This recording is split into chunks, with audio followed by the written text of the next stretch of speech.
Everyone, আসসালামু আলাইকুম।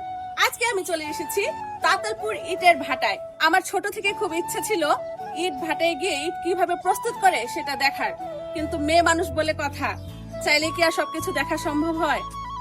তবে আজকে যখন আমি বিএম রোডে আসছিলাম ভিডিও বানানোর জন্য, পাশে দেখলাম একটা ইটের ভাটা, আর এখানে কোনো লোকজন নেই। তো আমি ইটের ভাটায় আসার পর মেন যেটা দেখলাম এই যে চিমনি, এই চিমনিটা কিন্তু আবার নতুন করে নির্মাণ করা হচ্ছে। গাই কিছুদিন আগে কিন্তু আমাদের শেরপুরের যতগুলো ইটের ভাটা ছিল, প্রত্যেকটি ইটের ভাটার চিমনি সরকার ভেঙে দিয়েছিল। কেন ভেঙে দিয়েছিল গাইস?